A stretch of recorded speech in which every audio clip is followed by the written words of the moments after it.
What's good, y'all, and welcome to my review for AEW Double or Nothing. This show was fucking awesome, man. Now, there were a couple of matches that I would say around the middle where it did kind of like slow down a little bit with the Cody match and the Lance Archer match. Both of them were still good matches, but compared to what came before those and definitely what came after, that was definitely the low point of the show.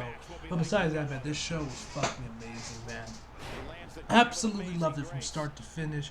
The co-main events were fucking fantastic, man. The tag match was great. Hikaru Shida and Britt Baker was also great in its own right, man. Not really much to complain with the show. Although, before we jump right in, guys, I actually got a funny story I gotta tell y'all. So, my man Elon Moore, he hit me up a couple days ago, or I think it might have been yesterday. It might have been yesterday or the day before that he was gonna go to Double or Nothing. Which, dude, if you're watching this video, hope you had a great time at the show. And actually, he said he was gonna bring his girlfriend there with him, who, by the way, is not into wrestling. She is not into wrestling. None of that shit. This is basically probably her first exposure to pro wrestling was at this show because he took her with him.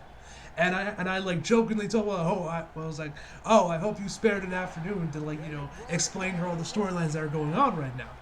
And my man said, oh shit, that's a good point. Or something along those lines. And I'm like, you didn't think that far ahead, did you? And he's like, nope.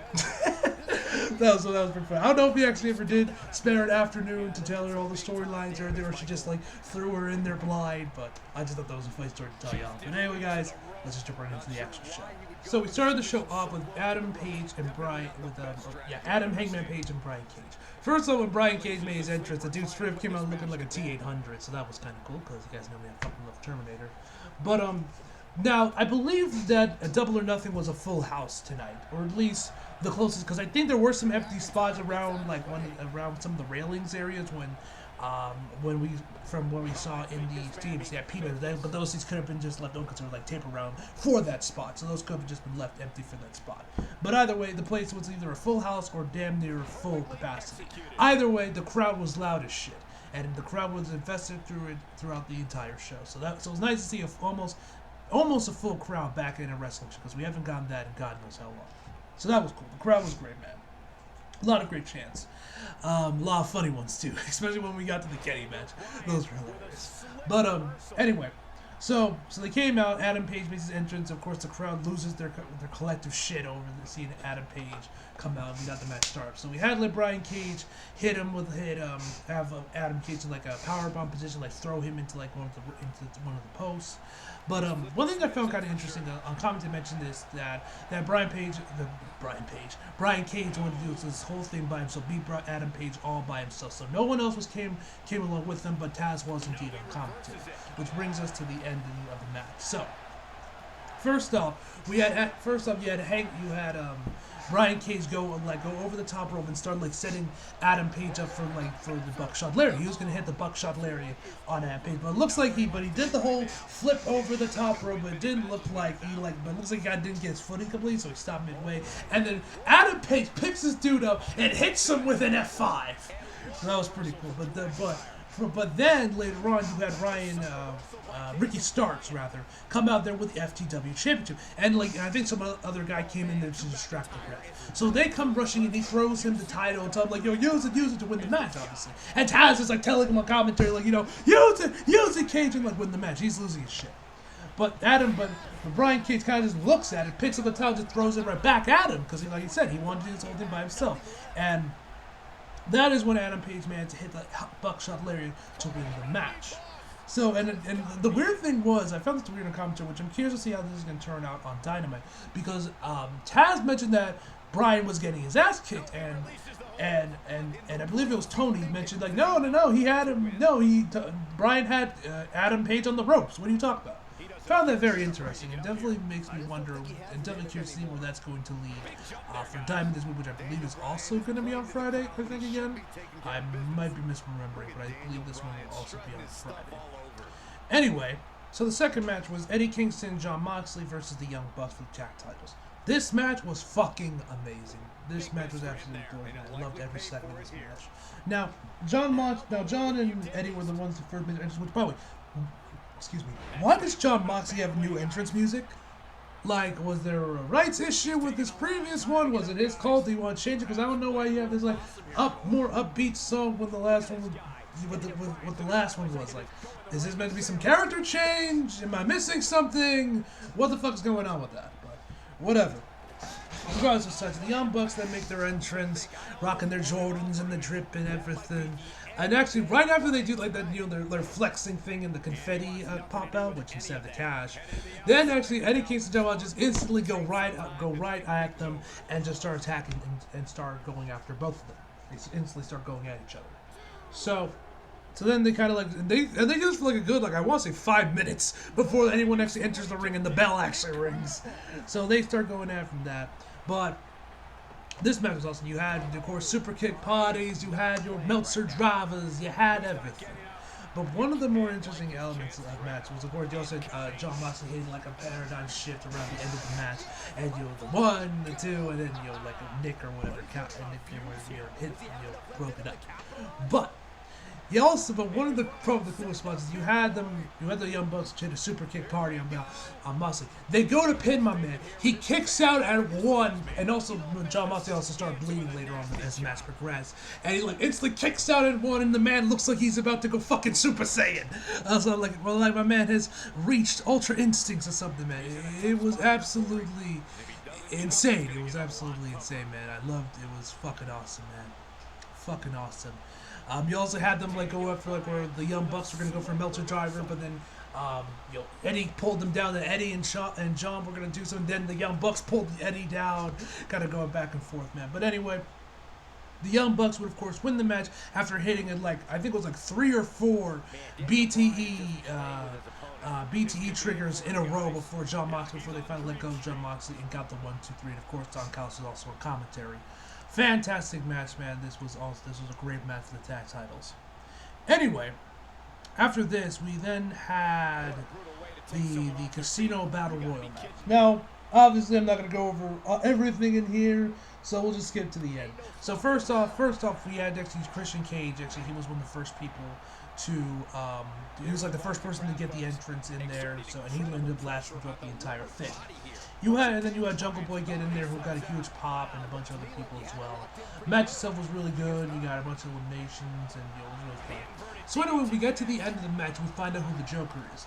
The Joker ends up being Leo Rush, which I didn't know who to expect with this one, so I just sat there waiting to see who it was, and then it was Leo Rush. I was like, oh, someone I actually know.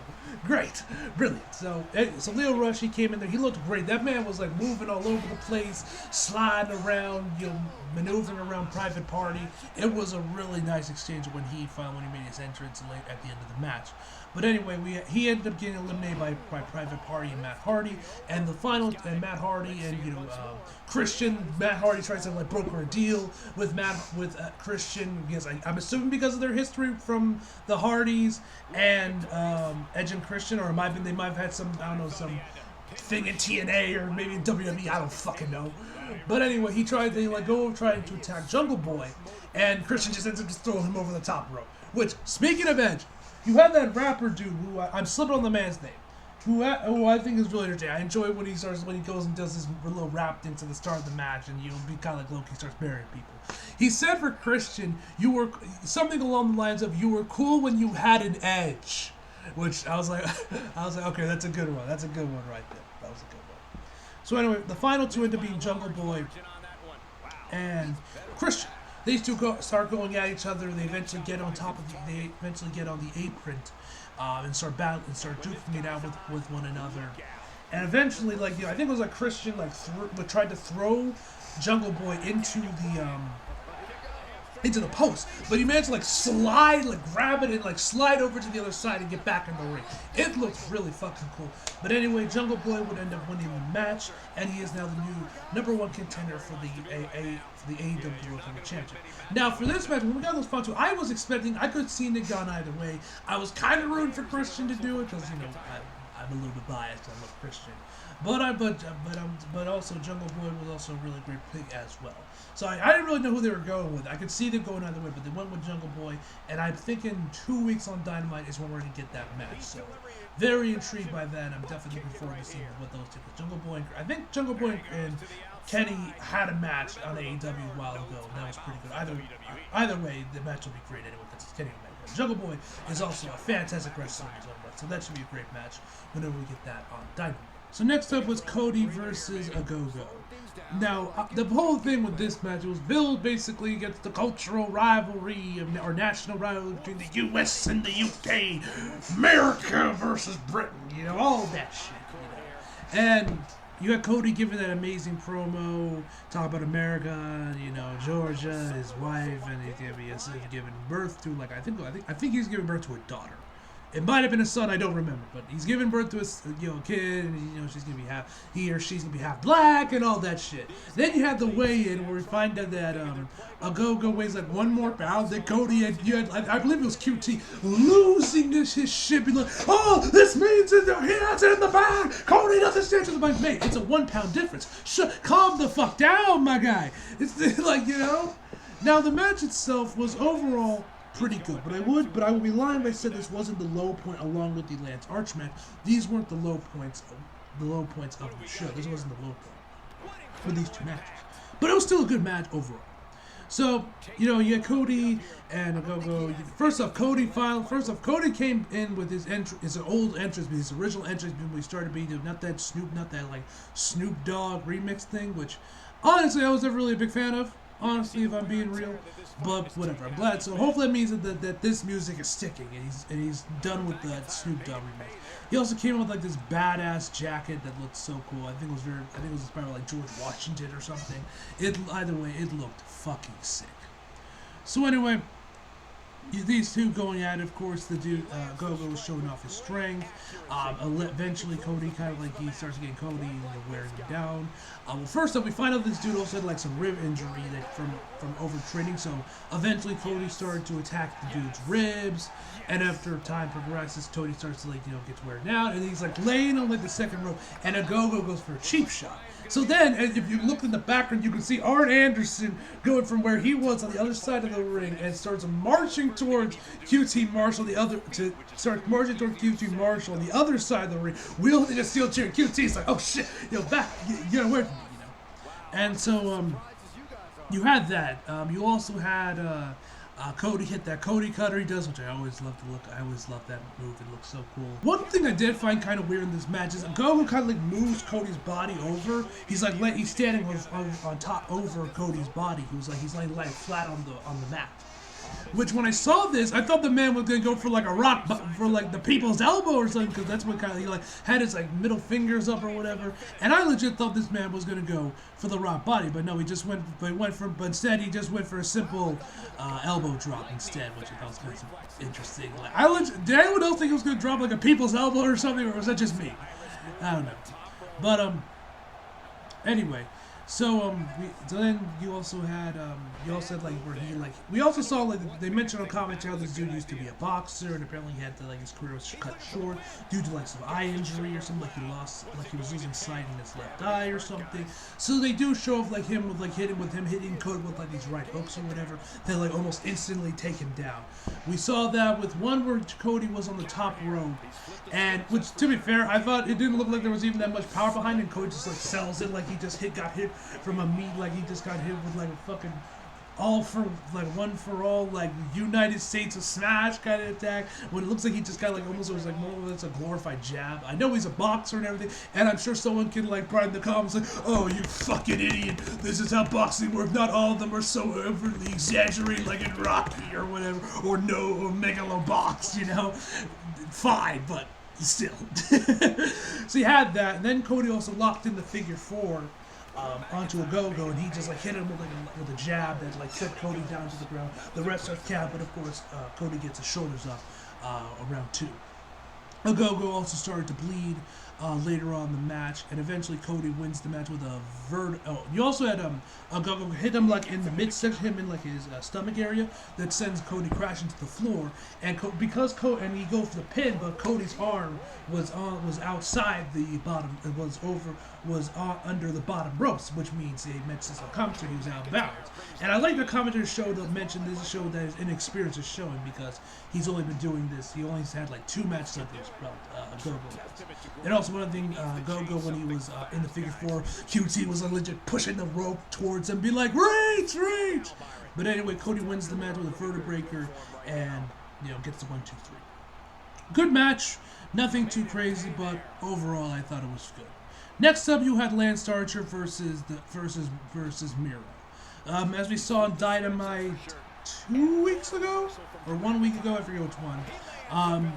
Miro finally won the TNT Championship, and he's going to be fighting Lance Archer. Now, you guys, I might have mentioned this before in some of my WWE reviews I've done, but me personally, I was never that big into Rusev. Not really. Not with the Rusev Day shit. Not when he first debuted with Lana. I was never that big on Rusev. I mean, I would say Rusev Day unironically. Sometimes on my Twitter, be like, "Oh, Happy Rusev Day," because it was so popular. I would just say just for the hell of it. But I would not consider myself a Rusev fan, unlike a lot of other people. So for all you, when he won the title, I also didn't really care. Because like I said, and this match itself, I thought was good. It was fine.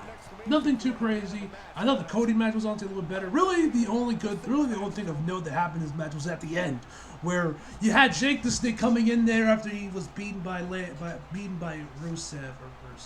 Miro. I think like earlier, like some festival or whatever. It might have been during the buy-in or whatever. I forget when it was. But either way, he got attacked by Miro. And so around the end of the match, Jake the Snake comes in there with a back. Obviously, we think he got a snake in there. So he gets over to where the ropes are. He starts to try to open the bag up, but it doesn't end up opening. And then Miro just starts shaking. Now, at first, I'm sure all of you probably thought there might have been a legit snake in there. But once he pushes Jake away and grabs the bag from him, he starts shaking it. He starts shaking it like a madman, like that one chick from fucking Finding Nemo, being like, "Fishy, Fishy, why are you sleeping, Fishy?" That chick. And Roy just tosses it. Now at that point, I'm like, okay, there's no way there's an actual snake in that, because there's no way if there was, Rusev would do this so casually. You know what I mean? But anyway. Miro locks in the Colossus and wins the match with Lance Archer passing out. Like I said, decent match. It was fine. It was good. The ending was the best part of it. That was pretty entertaining, and I enjoyed that. And yeah, man, good match. Rusev retains. Miro retains, and whatever. But we also got some new announcement as well. That All Out this year is going to be taking place in Chicago, and we also know that Full Gear this year, which is on a Saturday for some reason. I don't know why. I don't know why they're moving back to Saturday for Full Gear, but whatever. Will also be in St. Louis. So live crowds, we're going to be having them back in Chicago and St. Louis. So that should be entertaining. So that should be good to see. Looking forward to finally seeing a different venue of the Daly's place. So that should be fun. Anyway, guys, next up was the women's match. This is when the show started to pick back up. This was a great match. First off, I loved Hikaru's gear. She wore this all-white gear, looked very, very nice. Which was actually kind of surprising to see, because considering how long she's rocking the Tifa gear, I was surprised that she went something that was more. This one looked just straight up like wrestling gear, while the Tifa one was it was like wrestling gear mixed with cosplay. And don't get me wrong, that Tifa outfit she was rocking for basically I think for almost her entire championship run, and a little bit before that was great. I love that gear, but it's nice to see something different for once. So I don't know if she made that herself or someone else did it, but either way the gear looked fantastic. And also that dress she rocked on Dynamite a couple days back. Stunning. That was a beautiful dress she was wearing when she got that gold championship, which I did the redesign they did for the championship, but them now making it out of gold instead of, I'm assuming the original one was made out of silver. Looks great, but whatever. Anyway, so the match started on. You got these two women facing off, staring each other down. But before I continue on, can someone explain to me why Reba's going by Rebel now? Did I miss something on Dynamite? Because 1 minute she's going by Reba, now it's Rebel, not Reba. What happened? Did I miss something on Dynamite? Please tell me in the comments. Was this some shit off Dark? Please tell me in the comments. But anyway, regardless. They stare at each other down. They start going at each other. Hikaru starts to get really pissed off. She looked like she's about to go fucking Super Saiyan any second now earlier on the match. But the match continues on. Britt tries to go for the lockjaw a couple times in there, but Hikaru always managed to dodge him. We also see that she actually had like this glove on, like Reba or Rebel, excuse me, hands her this glove that she wore to put in the lockjaw that was black and like kind of like had the looks like it was like meant with like these red, like looks like it was dripping blood almost. I think that's what they were going for with the gear. Britt was wearing, so looks overall really cool. Anyway, so she ends. They go at each other for a while. Hikaru, of course, grabs out the steel chair and does the whole thing where she's gonna like launch off it, but Britt comes charging towards her. She ends up like jumping on the actual apron of the ring before she like hits a knee on Britt Baker. Anyway, as the match progresses on, we see Hikaru locking in that muffler, that stretched muffler, I think is what the move called, where she like takes someone's knee and just like kind of like takes someone's leg and wraps it around her neck, and just kind of like lifts it up and let the weight and everything, that submission move she does, and that's what when Reba got on the top rope, and she started distracting the ref and everything, grabbing the championship, all that shit, which got her to stop the hold, and she goes back after her, which then instantly gets Reba off the top rope. So then she comes charging at Hikaru. Hikaru dodges it, and Reba hits her with her crutch. Now, mind you, this was right in front of the ref. What? And I even mentioned this on Twitter. I don't know if y'all felt the same, but I thought this was kind of head scratching, a little iffy. The ref, you have Reba, who isn't a part of the match, hit Hikaru hit Britt rather with an illegal object or crutch right in front of the ref, and the ref's like all shocked and shit. Yet there wasn't a DQ call. Now, I know with AEW it's a little bit different, but with championship matches they're usually a little bit more lenient about this kind of thing. But at the same time, the ref saw that plain as day. Like, if I just too built in and assimilating to the WWE machine that I'm like, why didn't you call a DQ, ref? Like, is it a me issue or did any of y'all feel the same way? But anyway, regardless. Also, Hikaru's gear looks like she kind of like ripped up a little bit when she picked Hikaru when she had Britt up in a fireman's carry. She was going on the second rope. Something happened on there. The camera was using that camera that's like right on top of the ring post. So I really couldn't tell what the hell I was looking at. But something happened and she ended Hikaru got Britt got down and part of Hikaru's ring, like the top part that came off. I don't know what happened there. As soon as I saw that, I was like, "Yo, we about to see some wardrobe malfunction live on pay-per-view." Thankfully, nothing of the sort happened. But I was kind of surprised to see some of her gear start to get ripped up. Anyway, they keep going at it. Reba eventually grabs the championship and gets on the top rope and she throws the championship inside the ring, and she ends up getting kicked out front of the referee, and she's obviously arguing with the ref. And while she's arguing with the official, Britt grabs the championship, goes to hit her Hikaru with it, but she manages to grab it and blocks it, but she ends up getting hit with a super kick anyway. Then Britt puts the championship down and curb stomps Hikaru onto the belt like she fucking Seth Rollins. I don't know when this woman got possessed by Seth Rollins, but that was actually a pretty cool spot. Not gonna lie though, it's nowhere near as good as when Seth does it, but hey, it looks cool. But it was still cool to see a curb stomp in action. They actually did call it the curb stomp. And that actually only got a quick 2 count. But anyway, and then we end the match off. You also had had them getting in when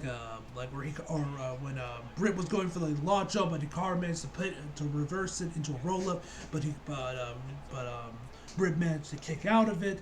Anyway, she ends up locking in the lockjaw to win the match. And now Britt Baker is your new AEW champion, which I kind of expected to happen, but at the same time I was watching the whole match, I was cheering on for Hikaru to continue her reign. But I kind of had a feeling that they were probably going to drop the belt to Britt Baker. I think it was about that time. She's doing a lot of great work recently since she got her nose broken. The match she had with Thunder Rosa on Dynamite, the unsanctioned match. It's finally her time. time. Hikaru did the best, had an overall, I would say, pretty good run with the belt, with the best she could do with it. And and actually, funny story, when they at the start of the match they started chanting, "Let's go!" I think it was like, "Let's go, Shida." DMD, I think is what they were chanting. Which when I heard that, I thought they were saying EST, like Bianca Belair EST, because the guy sounds so. So I thought that was kind of funny. Then I listened to it a little harder. I'm like, okay, yeah, they're saying DMD. Okay, and they even mentioned that on commentary. Now, after the match, once they were showing off the title card, the card for the next match, I could have maybe I might have been mishearing them, but I'm pretty sure the fans started chanting "Thank you, Shida." While they were showing off the card for the next match. Which, if that's actually what they were chanting for, great shit, man. You love to see it. So that was really cool. And also, once Britt wins the championship, she meets up with Tony Schiavone, and they hug, and they like have a nice little hug, which was kind of cute considering the relationship we saw on Dynamite. So that was cool. Overall, this was a great match, and this is when the show got back on track. Next up, we had Sting. We had Sting and Darby Allin versus Scorpio Sky and Ethan Page. This match was awesome. This was really fun. Sting, my God, that man. Even though he even mentioned this on the card, on the graphic that says Sting's name and everything, they mentioned that he hasn't wrestled since September 2015, which I believe that was Night of Champions. We faced against Seth Rollins, and he had that buckle bomb, and it kind of fucked with his, fucked with his spine or whatever. He got injured basically off that spot. He hasn't wrestled since then. And surprisingly, even after all this time, my man doesn't look like he's lost a step at all. He looked great. He didn't really look winded. He looked like the man was. He didn't even look like a man in his 50s. I think Sting is in his 50s now. I might be wrong. He might be in his late 40s. So correct me if I'm wrong in the comments.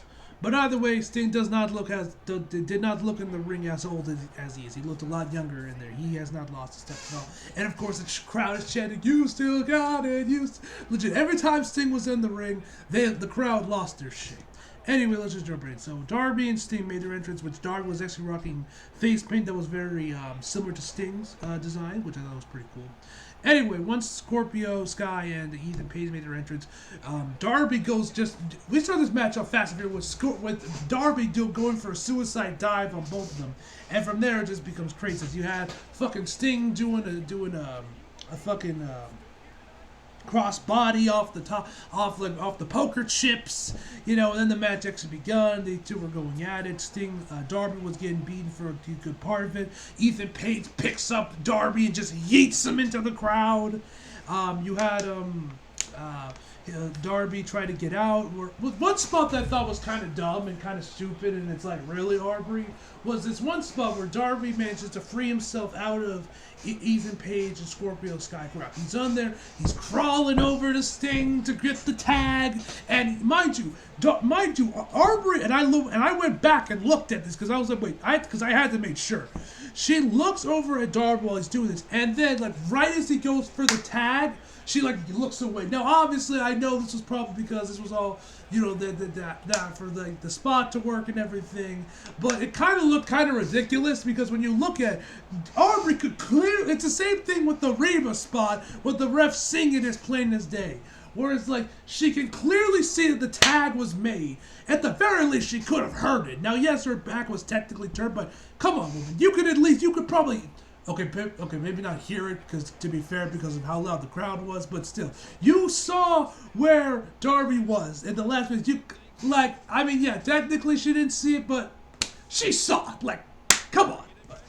Anyway, Sting goes in there, and, eventually Aubrey's like, "No, you're not legal, and I'm just like, you clearly, but you saw him make the tag. Whatever. Anyway, I'm probably looking way too deep in this anyway. That's just me nitpicking. Anyway, so eventually Sting does get the hot tag in there, and the crowd loses their shit. Eventually, he even locks in a sharpshooter, while Scorpio Sky locks in a heel hook or something on Darby, and then hit Darby and Ethan Page and start slapping each other over and over, which was pretty cool. That was probably one of the more entertaining spots of the night, of the match rather. That was pretty fun. Anyway, Sting ends up winning the match via getting Stinger, whatever he calls his finisher. I forget what it was. Basically, Scorpio went for a cutter. He countered into his finisher. I forget what Sting calls his finisher. Forgive me. But and he basically wins the match. And like I said before, there were chants of "You Still Got It" raining throughout the entire match. Sting looked fantastic, man. That man definitely has not lost his temper. I was surprised how good he looked, considering how long he's been out. So props to Sting, man. That man looked fucking fantastic in that match with Darby. And shout out to Darby for getting yeeted over into the crowd. But yeah, man. Now let's move on to the co-main event, starting off with Kenny Omega, Pac, and Orange Cassidy.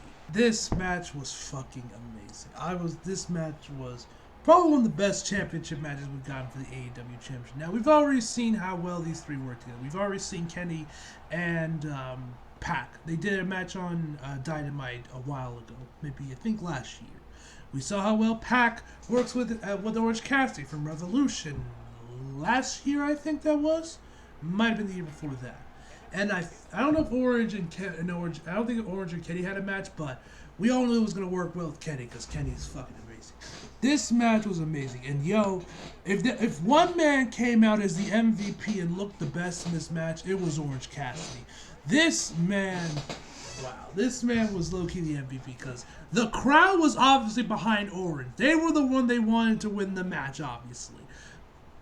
He was definitely, without a doubt, the MVP of this match. And yo, those near falls when the crowd, when Orange got like a big move in and went to pin either Kenny or Pac after laying a big move, the crowd lost their shit. That's when they were like, 1, 2, they lost their shit, man. They were losing their shit.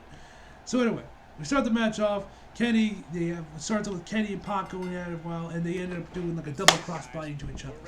Orange comes in there and tries to get the Pac, although they're super lazy pins, and they both only give him a 1 count. It looks like he was trying to like tell the ref like it wasn't a 3, and he's like, no, it's a 2. It's a 1. Anyway, as the match continues on, Orange gets back into the ring. It looks like he's about to put his hands in his pocket, but ends up like rolling behind both because they both go for a clothesline and hits a double Hurricane Rana on both men. I don't know how my man even was able to wrap his legs around each of them and pull this maneuver off. By the way, sorry if you guys can hear my chair squeaking, but I don't know how he was able to pull this off. But yo, shout outs to him. I didn't even know that was fucking possible. Regardless. But then later on, we actually had him where Kenny had him on top of the top rope going for like an avalanche dragon suplex. And as Kenny was trying to lock his hands, Orange was like using his strength to like break the grip, and ends up like as he gets closer and closer, he just puts his hands in his pockets and grabs onto his pockets, making sure that he can't break his grip. And then fucking Pac gets on the top rope and hits an avalanche fucking releasing German or whatever was off the top rope. Then this match gets fucking batshit insane here, man. I'm probably gonna miss a bunch of big spots, so forgive me, but this match was fucking insane. Then you actually had Pac hit an avalanche Falcon Arrow off the top rope, and he was about to go for the pin. But Orange Cassidy comes out of nowhere and just grabs.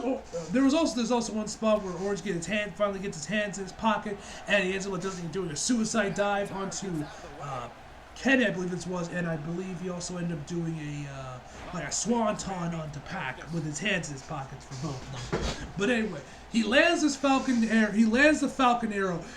Orange Cassidy comes into the ring, grabs Pac, throws him over the top, and yo, the crowd was legit. You thought this man was Daniel Bryan back in 2014 at WrestleMania 30 with how loud this crowd was getting over when this man went for the pin. Hell, even I was getting hyped up. I actually legit, now I thought Kenny was going to retain the belt, but yo, they had me thinking, at least for a bit, that yo, they might actually give the belt to fucking Orange. But anyway, he goes for like the 1, 2, and then he kicks out. The crowd was losing their shit. Then he ends up landing a couple.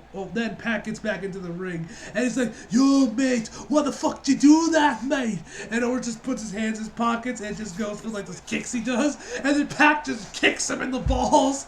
And I'm like, fam, come on now, you don't need to be doing all that. Then later on in the match, he goes for another kick to the balls, but this time Orange counters it. And he also lands the orange punch on both Kenny and Pac, and goes for the pin. When he hit Kenny with that orange punch, you can hear Don Callis be like, shit, shit, shit! You can see this man was about to have a stroke. Any second now, his life flashed before his eyes when that move hit. And he went right back to the ringside. And he went back to the ringside area. And so then Orange first off he starts like running or like kind of like pacing around the ring, just taking in the crowd. Hits another orange punch onto it was on Pac, and he goes for the pin. 1, 2, Don Callis comes up and pulls the referee out of the ring. And of course, the ref is pissed off. He's like pushing on Don Callis, and they start arguing. And he's like, Don is like holding up like a 2. He's like, there's a 2 count, 1, 2. I don't even know what the hell this man was even saying. But either way, the crowd was losing their shit. They were booing him, and then they started chanting, fuck you, Don. Fuck you, Don, which I thought was fucking hilarious. Then, around the end of the match, this was fucking insane, man. This was absolutely fucking insane. So Pac puts in the brutalizer onto Orange Cassidy. Kenny comes out there. First off, he takes a sweet ass time. Getting into the ring, because mind you, Pac has him locked into the brutalizer. This man could tap an ace in, but Kenny kind of takes his time to get back in the ring. And then once he does, he just kind of like starts like tries to break the move up, but like kicking him or whatever. And Pac doesn't move. He doesn't budge an inch. So he does it again. Nothing. He's still no sense. So you know what Kenny does? Attacks the ref. When this man went and after like 2 times and Pac wasn't let go in the hole, and he went to attack the ref, I laughed so hard when I saw that, because I was like, brilliant. But man, is that fucking funny. So it's just like I was laughing my ass off when he attacked the ref, man. And then all hell breaks loose, man. You got Pac coming in there with both champions. You got Kenny rather, having Don Callis bringing in a bunch of his different championships he has to go and attack,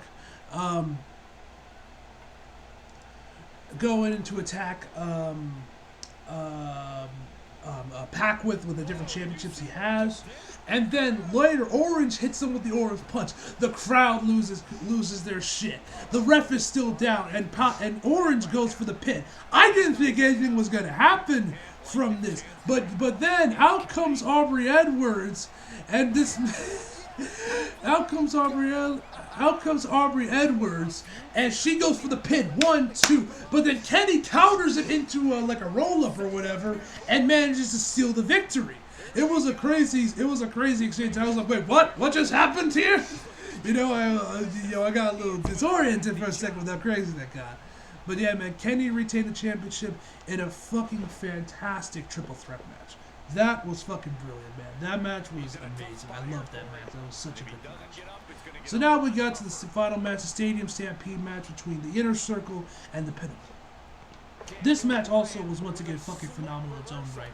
You actually had the Inner Circle coming down via like these like zip lines, coming down there and they're wearing their own leather jackets and shit.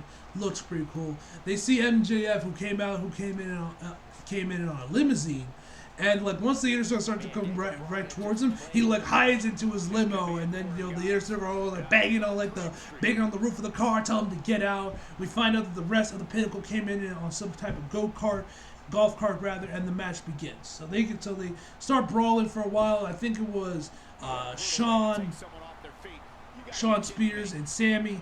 They went into the ring first. The bell rung, and that's when the match went crazy.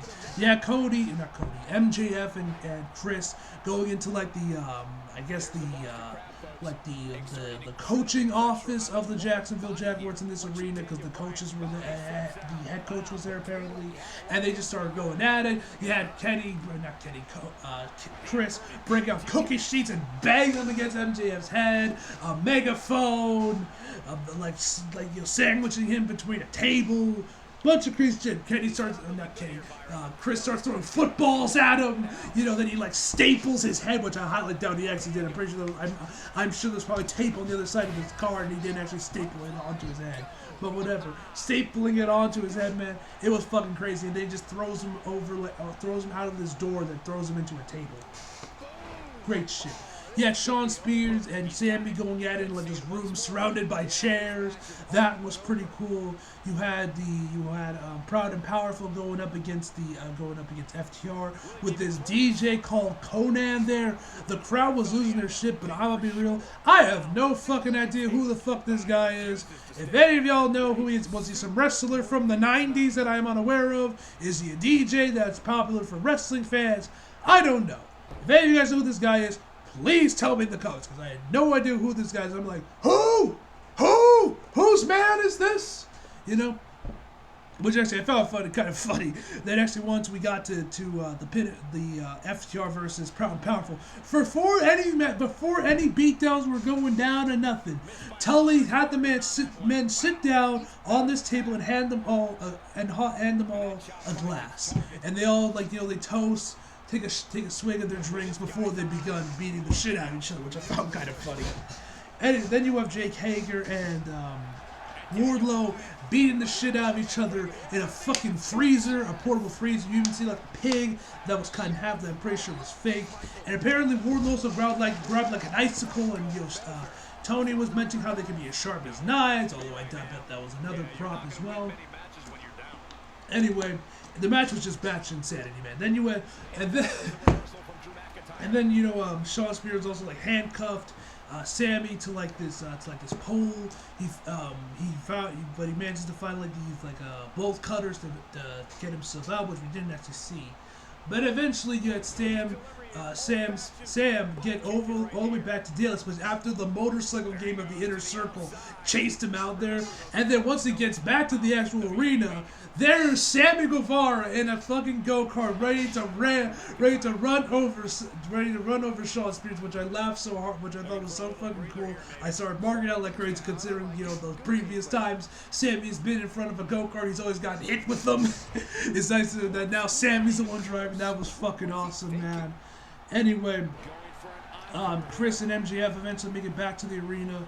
Shawn and Sammy make it back all the way back to the actual ring inside Daly's place, and Sammy manages to get the victory. 1, 2, 3. The Inner Circle stays as a group, and man, was this a fucking amazing match. This was such if I was to compare this and the other previous Team Stampede match, I'd probably say I like this one more. I think I like this more than when we had the Elite versus the Inner Circle. I would go that far, man. This match was fucking awesome, man. Especially when we had like Chris and MJF going at it, man. That was probably the best part. That was fucking amazing. Anyway, guys, that's where I'm going to end this video off. This video's gone long enough. This is an amazing show. And, yeah, man, overall, I give AEW Double or Nothing 2021 a 10 out of 10, guys. So, anyway, hope you guys enjoyed the video. Leave a like if you did. Subscribe if you're new. Follow me on Instagram and Twitter if you like it. Links down in the description box below. And, as always, come back for more. See you guys next time.